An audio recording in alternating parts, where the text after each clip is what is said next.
It's been interesting over the years to learn what boys tend to pursue. So let's talk about what boys thirst for. And I've invited Mark Hancock, CEO of Trail Life USA. Thank you for being with me, Mark. Great to be here. And we're going to talk about what do boys thirst for and how do we guide them in this process of finding true satisfaction.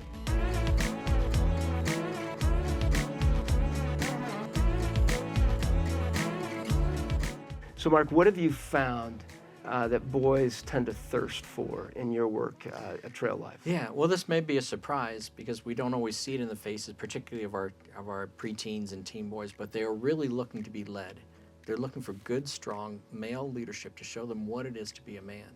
Just last night, I had a young man, after I spoke about fatherlessness and how important it is for Trail Life leaders to step in, fill a role for these boys who don't have a dad at home, and a boy came up to me afterwards and said, I was that fatherless boy that you talked about.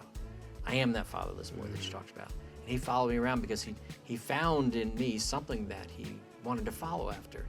And so when we open their hearts to that and we provide them the kind of leadership, godly leadership that they need, they really are hungry for that. It's not always evident. What it looks like is they're pursuing more likes or more followers or whatever it is, but they're just looking for somebody to pay attention to them in a way that's meaningful. And when you can't do that with a phone in front of your face, that boy, that young man is looking for somebody to connect with him and show him the path through this complicated culture. So they want to feel important to somebody. They want that sense of belonging and a desire from somebody to see their value and their worth. Now, research has shown that there are 4 things that boys tend to thirst for. And one is a sense of belonging with their peers and a sense of belonging in family, as you were talking about, that the father acceptance, right? And there's almost a sense of survival involved with that belonging with their peers, especially the other boys. Are they measuring up? So the second one is a sense of competence. Am I good enough? And then a sense of worth. Am I worthwhile to somebody else? And then the other one is autonomy. Can I actually do things on my own? Am I able to do that? And a father's able to give a lot of that reassurance, and moms as well. Yeah. They're able to give that in their own unique ways, and mentors are so key in the life of young men as well.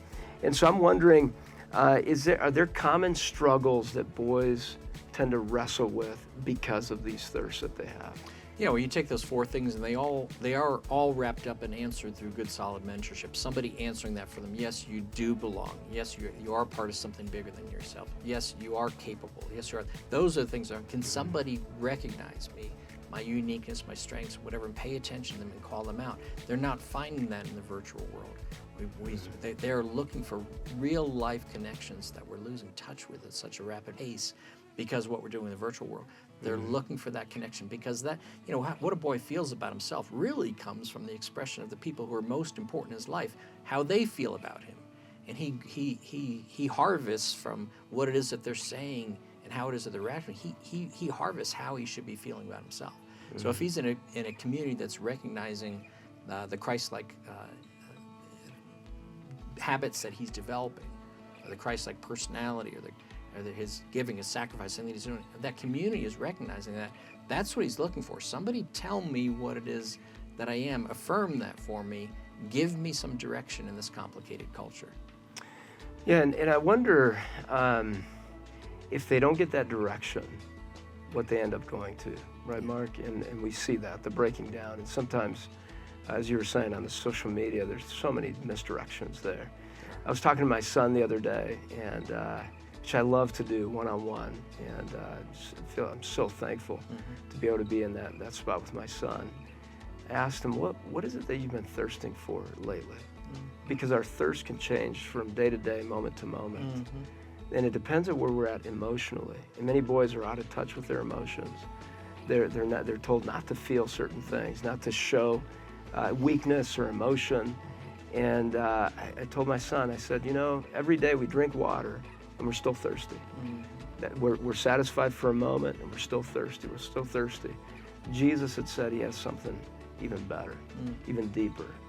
I wonder what it means to thirst for him. What does that even look like?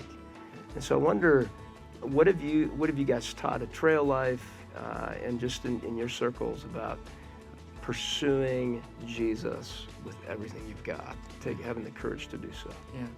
Well, some of it with boys and even with men, it's difficult to come straight at these subjects, because when you start talking about emotions with men and with boys, it's kind of difficult. It's like uncharted territory for us, because it doesn't come naturally to us. We're not wired for that initially, but we need that emotional strength.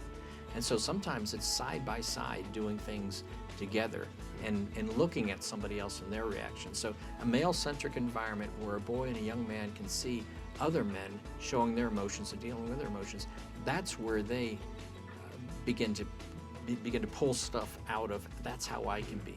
And, I mean, you have a great relationship with your son, and you can do it eyeball to eyeball and face to face, and that's beautiful. But boys are also grabbing this from their environment. They're looking for godly men to follow after as examples for them. And that thirst, no matter what it is, like you said, it's changing where it is that they're lacking, what it is that they're desiring at that point. But if we can put them in a male-centric environment where they can see different godly men who are walking things out in different ways, that's satisfying that thirst, because they get to say, oh, it's great to have a father that's engaged. But when you're in a community that's providing, like you said, one of those four things they need is really a sense of community, belonging. When that community is helping to satisfy that thirst, that just amplifies everything that's being done at home. So we got to find those godly communities, male-centric environments for boys, for them to satisfy that thirst. Yeah, and it can begin in the home from an early age. And we've developed Launch into the Teen Years. Get this resource that helps guide the conversation around what things we tend to thirst for and what messages we get. And it helps you be that person from an early age that helps guide a young boy to learn how to pursue the things that matter most.